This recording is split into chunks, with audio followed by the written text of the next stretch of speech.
आज के जुडिशरी और लीगल सिस्टम्स के दौर में एक पुरानी लीगल डिबेट हमेशा ही जिंदा होती है जब मैरिटल डिस्प्यूट से रिलेटेड कुछ सीरियस केसेस हमारे सामने आ जाते हैं, और वो है men's right versus women's right. Meghalaya का हवाओं से भरा शांत सा शहर अब एक ऐसे मर्डर केस का विटनेस बन गया है जो पूरे देश को झटका दे गया और जिसने की वापस से इस डिबेट को जन्म दे दिया है। पर क्या हो जब इस डिबेट में विमेन प्रोटेक्शन की बात को इतना ज्यादा हाईलाइट कर दिया जाए, जहां डिस्कशंस होने लगे कि उन्हें एक खून माफ मिलना चाहिए। डिस्कशंस तो रहने दीजिए, जब ये मुद्दा प्रेसिडेंट के पास चला जाए तो आखिर आप क्या कहेंगे? क्या आप कहेंगे कि विमेन को प्रोटेक्शन देने के चक्कर में आज हमने अपने मेन को ही पीछे छोड़ दिया है? कुछ इतना कि मेन को प्रोटेक्शन देने की बात उठी है। आज के इस वीडियो में हम एक बैलेंस्ड नजरिया लाए हैं, जहां मेंस राइट भी इक्वली चैंपियन हो, लॉ मिसयूज का भी डिस्कशन हो और सुप्रीम कोर्ट के कुछ थॉट प्रोवोकिंग स्टेटमेंट्स ऐड किए जाए, और कैसे सेंट्रल गवर्नमेंट की तरफ से मेन को प्रोटेक्शन देने की बात उठ नहीं रही। अब ये इम्पोर्टेंट टॉपिक दो तरफ से समझना काफी जरूरी है। आज वाइफ्स भी कुछ एक्सट्रीम लेवल के केसेस में इन्वॉल्व हो रही है, जैसा कि हम मेघालय के हनीमून मर्डर केस में देख रहे हैं। स्पाउसल मर्डर के इंसिडेंट्स डिस्टर्बिंगली प्लान्ड है, जहां पार्टनर्स ने उनके हस्बैंड्स को प्रीमेडिटेटेड तरीके से मारा, कभी पॉइजन, कभी फिजिकल अटैक। ये केसेस एक्सीडेंटल या इमोशनल रेज में नहीं होते, इंटेंट प्री सेट होता है। ये एक डेंजरस प्रेसिडेंट है। लॉ मिसयूज सिर्फ वाइफ्स की तरफ से फॉल्स डोमेस्टिक वायलेंस या डाउरी केसेस में नहीं होता, बल्कि वाइफ्स भी लाइफ एंडर्स बन सकती है। अब हम उस पड़ाव पे हैं जब हमें अपने सो कॉल्ड प्रोटेक्टिव लॉज और उनके मिसयूज के एंगल को सीरियस तरीके से देखना होगा, क्योंकि अब सिर्फ शिकायत नहीं, एग्जीक्यूशन भी हो रहा है। ये वही समय है जब कुछ महीनों पहले मार्च 2025 में एनसीपी शरद पवार फैक्शन के विमेन्स विंग की लीडर रोहिणी खारसे ने प्रेसिडेंट डॉक्टर द्रौपदी मुर्मू को एक लेटर लिखा था, जिसमें ये डिमांड की गई थी कि हर औरत को एक मर्डर करने की छुट्टी मिलनी चाहिए और उस पर कोई कानूनी सजा ना हो। उस समय उनका कहना था कि ये मर्डर मेटाफोरिकल है और इसका टारगेट है समाज की ऑपरेसर मेंटालिटी,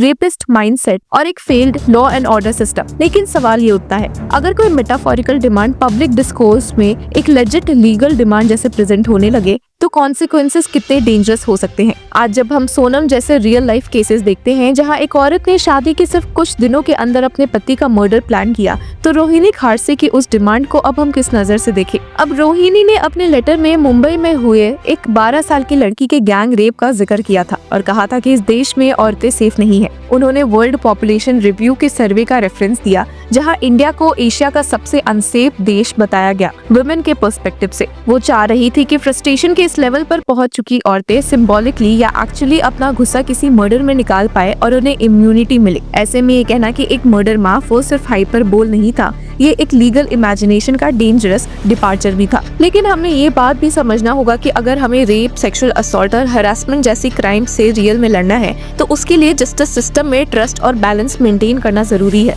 और वही ट्रस्ट तब टूट जाता है जब किसी जेंडर को लीगल इम्यूनिटी दी जाए या दूसरे जेंडर के खिलाफ बनाए गए कानून का ओपन मिसयूज होने लगे। सुप्रीम कोर्ट ने कई बार इस बात पर अपनी चिंता जताई है। सेक्शन 498A ऑफ आईपीसी, जिसका मेन ऑब्जेक्टिव था dowry and domestic violence victims को प्रोटेक्ट करना, आज कोर्ट्स में सबसे ज्यादा मिसयूज होने वाले प्रोविजंस में से एक बन गया है। सुप्रीम कोर्ट ने 2014 के अनीश कुमार जजमेंट में पुलिस को कॉशन भी दिया था कि बिना इन्वेस्टिगेशन के अरेस्ट मत करो। इस केस में कहा गया था कि अरेस्ट एक एक्सेप्शन होना चाहिए, रूल नहीं। और रिसेंट ईयर्स में सुप्रीम कोर्ट ने बार बार ये कहा है कि वेग अनसब्सटेंशिएटेड एलिगेशंस के बेसिस पर लोगों को जेल भेजना अनफेयर है। मई 2025 में ही सुप्रीम कोर्ट ने एक और केस में कहा था कि क्रूअल्टी के एलिगेशंस के लिए सिर्फ एक वेग स्टेटमेंट काफी नहीं होता, स्पेसिफिक और कॉन्क्रीट एग्जाम्पल्स चाहिए। जून 2025 में घनश्याम सोनी वर्सेस स्टेट के केस में FIR क्वॉश करते हुए कोर्ट ने बोला कि 498A का मिसयूज एक जेन्युइन प्रॉब्लम है जिसे लाइटली नहीं लिया जा सकता। उन्होंने ये भी हाईलाइट किया कि कई बार सिर्फ पति ही नहीं, उसके पेरेंट्स, भाई बहन, डिस्टेंट रिलेटिव्स तक को गलत तरीके से फंसा दिया जाता है।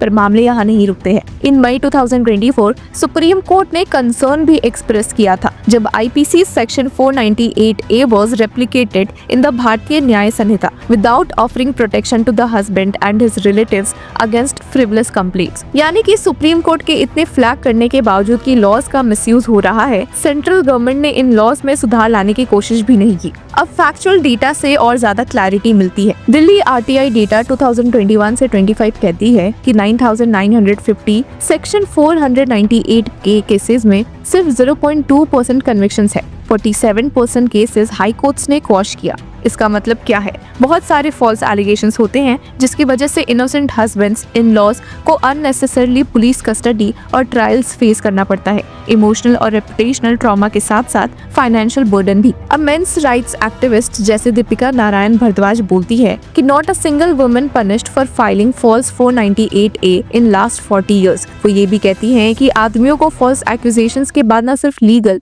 बल्कि मेंटल टॉर्चर से भी गुजरना पड़ता है। सुसाइड के कई केसेस डॉक्यूमेंट किए गए हैं जहां शादी के तुरंत बाद औरत ने डोमेस्टिक वायलेंस का झूठा केस किया और लड़का या तो जॉब खो बैठता है या जिंदगी। सुप्रीम कोर्ट ने खुद मिसयूज को सीरियस माना है। अप्रैल 2025 प्ली में सुप्रीम कोर्ट ने क्लियर स्टेटमेंट दिया, misuse litigation can't scrap women's protection laws but misuse needs case by case check. एक और सीरियस इशू है कि इंडिया में फॉल्स केसेस के लिए डेटरेंस नहीं है। ना तो पुलिस पर्जरी रिकॉर्ड करती है, ना ही कोर्ट इजीली फाइन या कंपनसेशन असाइन करती है। इस वजह से कंप्लेनेंट्स के लिए रिस्क फ्री होते जा रहे हैं गलत केसेस फाइल करना। तो जब हम खारसे की एक खून माफ वाली बात को आज के कंटेक्स्ट में देखते हैं, स्पेशली मेघालय हनीमून मर्डर के शॉक के बाद, तब लगता है कि ये सिर्फ हाइपर बोल नहीं था। जब औरतें भी इंटेंशनल वायलेंस कर रही है, प्री मेडिटेटेड मर्डर प्लान कर रही है, तो ऐसे इमोशनल पॉलिटिकल स्टेटमेंट सिस्टम को और डेंजरस बना सकते हैं। ये किसी भी जेंडर के विक्टिम्स के लिए सिस्टम को अनसेफ बनाता है। इन सब के बीच एक ही सोल्यूशन है, बैलेंस्ड रिफॉर्म्स। ना तो वुमेन के प्रोटेक्शन लॉज को हटाना चाहिए और ना ही उन्हें अनचेक्ड छोड़ देना चाहिए। हमें प्रोसीजरल सेफगार्ड स्ट्रेंथन करने होंगे, जैसे अरेस्ट सिर्फ मजिस्ट्रेट अप्रूवल के बाद हो, फॉल्स कंप्लेंट के लिए फाइन या सजा का सिस्टम हो, मीडिएशन और काउंसलिंग का ऑप्शन हो, लीगल एड सिर्फ वुमेन के लिए नहीं फॉल्सली अक्यूज्ड मेन के लिए भी अवेलेबल हो, और सबसे इम्पोर्टेंट